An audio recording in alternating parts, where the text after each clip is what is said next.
Coming up, what's the buzz this summer? Could be this drone over your head. If you live in Virginia, find out what the special delivery is all about. Also ahead, this 9-year-old skater is continuing to spread her message of hope. You can do anything to help change the world. Think on the positive side. Plus, Dr. John will be here to answer more of your questions about the virus. Which mask will keep you safe from the coronavirus? A cotton mask or a regular mask? This is NBC Nightly News, Kids Edition. Welcome back to Nightly News Kids Edition. I'm Lester Holt. I hope you and your families had a safe 4th of July weekend. I'm excited to be here with you. We've got stuff I think you're going to like, including a special and, shall I say, unique friendship that we want to tell you about. But first, we're tracking the spread of COVID-19. This virus is really hitting hard in a lot of places, guys, including where I am here in California. So more than ever, we need to make sure we arm ourselves with the facts and the best information. And so let's get right to your questions. And joining us now is a familiar face, Dr. John Torres. Dr. John, here is our first question. Hi, Lester and Dr. John. My name is Vijaya, and I am 8 years old, and I live in Mason, Ohio. And my question is, which mask will keep you safe from the coronavirus? A cotton mask or a regular mask? And I love Kids Edition. Vijaya, thanks very much. We're glad you're watching. And that's a really good question, right, Doc? You bet. That's a great question. And basically, you can divide masks into 2 different categories. Masks that factories make for us or masks we make for ourselves. But the first category, the masks, are the ones we use in a hospital. This is the N95 mask. It's a cone-shaped mask that fits over your mouth and your nose, and it blocks you from almost all the virus. And this is the one we use if people are really sick and we're taking care of them. But it can be uncomfortable to wear. So if we're not around as many people that are sick, we use what's called a surgical mask, which can still be fairly effective, but is more comfortable. At home, you can make your own masks. These are cotton or fabric type masks, and they look a lot like those ones. The important part is that they have multiple layers, and you can have fun designs. You just want to make sure they cover your mouth and your nose. You can even have your favorite sports team on them, and having that multiple layer will protect you from the coronavirus. But you need to do that along with social distancing, not being in large groups, and of course, washing your hands. Yeah, it's funny. One of my issues with the mask is people don't know when I'm smiling, so I have to make sure that I lift my eyes up and really try to connect with people. Our next questions come all the way from South Korea. We know all people around the world have a hard time due to COVID-19. One question is, if I rub my eyes after touching someone's object, do I have a chance to get coronavirus?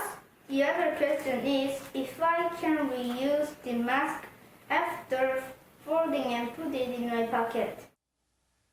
Yeah, Dr. John, that first question hits on this idea of whether our eyes are potentially a point that the virus can get into us. Is that the case? And Lester, that's a great question. The way coronavirus gets into our body is through our mouth, our nose, or our eyes, and usually gets into our eyes because we've touched something that somebody else touched who had coronavirus. We get it on our hands, and then we rub our eyes. That's how it can get in that way. So it's important that you either wash your hands or use an alcohol-based hand sanitizer like we've been talking about, just to make sure that you keep them very clean, especially before you touch your face. And the less amount of time you can touch your face during the day, well, the better off it is. And then what about this part about whether you can fold up the mask and put it in your pocket and reuse it? Again, you want to be very careful there, because if you had hands that were dirty and had coronavirus on them, you stuck them in your pocket, and then you stuck your mask in your pocket, it could get coronavirus as well. So you want to be very careful and make especially sure that pocket is clean, and then you can put your mask in there. But again, make sure your hands are clean before you pull it out and put it on your face. All right. Dr. John, thanks very much for the good answers. Well, school is out for the summer, but that doesn't mean you have to stop reading. And so we want to share right now the story of a librarian in Virginia who came up with a pretty unique way to deliver books to kids so they don't have to leave their homes. And it's creating quite a buzz. Here's Kevin Tibbles. Look, up in the sky. It's a bird. It's a plane. It's a book? Yes, here in Montgomery County, Virginia, the middle school library is beating the pandemic by delivering books to kids with a drone. 10-year-old Camden Robertson couldn't believe his eyes. I was like bouncing off the walls, crazy excited. Making sure kids get their summer reading is the brainchild of middle school librarian Kelly Pasick, and it's free. I've seen lots and lots of smiles from happy kids with their books. So it is certainly exciting to get a package from the drone. And then when you open the package and you've got the book that you've been waiting to read or that you have asked for and it comes right to your house, that's really an exciting time. The school board partnered with the parent company of Google to deliver the books, which arrived by airmail, literally. Camden received John Grisham's Theodore Boone Kid Lawyer. To participate, kids can order the books online. Some 600 students in the Christiansburg, Virginia area are eligible. Camden's mom got him and his brother involved. She told me, hey, do you want to get a book delivered by a drone? And I'm like, heck yeah. This drone thing is really quite interesting. Maybe I could get into the act and become the world's first drone reporter, dropping in to do interviews. Camden's just happy he's got bragging rights on his street. I've been telling my friends, oh yeah, I'm the first person in the world. Yeah. Wing is the name of the drone service, the first to receive permission to deliver packages by air in the United States. They're also doing it in Finland and Australia. And hey, if they can deliver books, maybe they can deliver other things too. What are you going to do when they start delivering your homework by drone? Oh, I don't know. Maybe you'll be hiding under your bed that day. What's the buzz this summer? Special deliveries, making the isolation and lockdowns a lot more bearable. Kevin Tibbles, NBC News, Chicago. Wow, well, that's one way to get your summer reading in. Kevin, thanks very much. We want to turn now to an unusual friendship that has formed on a farm in Oklahoma. Meet Cupcake and Bow. Bow is a cattle dog, and Cupcake is a calf who was born with crooked legs. Bow's owner says the two are inseparable, and she's never seen two animals take to each other quite like this. What an amazing, sweet bond.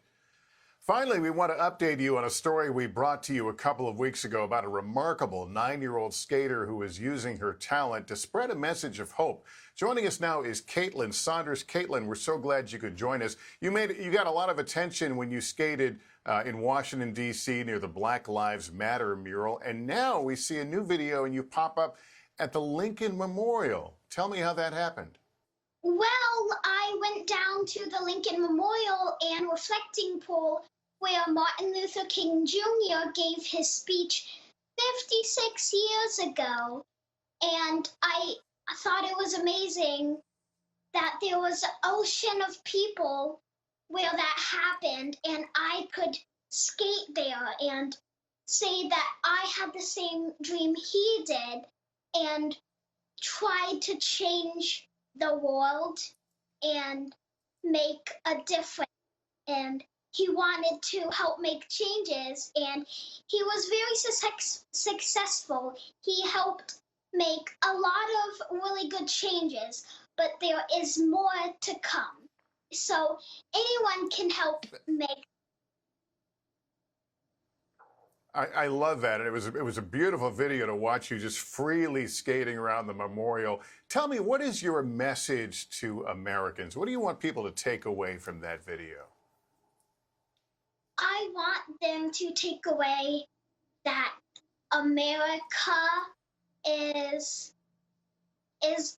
gonna get better, and we can get through this.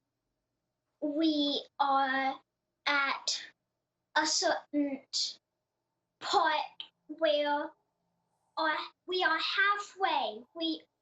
We did get better, but there is still a lot more to come. Yeah, we're at a period right now that people are really celebrating their freedom to talk about their opinions, to talk about things that they think are are not going well in this country right now. You have this incredible talent of being able to skate. What's your advice to other kids who want to find their own way to express their feelings right now?